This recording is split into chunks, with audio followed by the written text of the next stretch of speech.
So lah, kalau dia jatuh ke 88.2, then market akan naik sangat-sangat kuat menuju ke 90. Okay, video tadi adalah video minggu lepas semasa Bitcoin naik sampai 94k. Walaupun ramai FOMO, ramai kata Bitcoin bullish, memang itu breakout lah, market breakout. Cumanya ada satu benda penting yang berlaku dalam market kripto.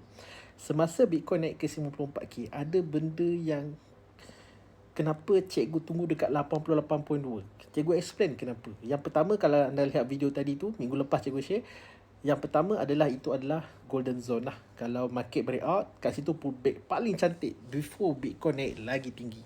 Yang kedua adalah ada CME gap dekat 88.1 dan 88.7 semasa market naik. Jadi kebiasaan CME gap ni dia akan fill up dulu, baru market boleh naik. Dah 1 minggu dah tunggu. So macam tak tahu lah akan sentuh ke tak. Cuma dalam minggu ini, jangkaan market dalam minggu ini, so minggu ini adalah minggu kedua dalam bulan Januari.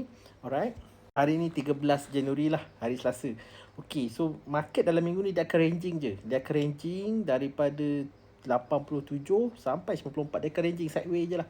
Sebab apa? Sebab bagi laluan kepada emas. Kalau lihat emas all time high lagi tau, dan Bitcoin tak gerak-gerak. Ini benda besar, signal besar, money flow dalam 2026 yang korang kena tahu. So kalau korang nak tahu lebih detail, jumpa anda Ahad ini 18 Januari 9.30 malam. Korang klik link kat bio dan korang daftar webinar, jumpa anda. Juga akan explain lagi detail, 1 jam lebih juga akan explain. Untuk strategi minggu ni, the best is trading je lah, sebab market masih lagi sideways dan ranging. Jumpa anda Ahad ni, bye bye.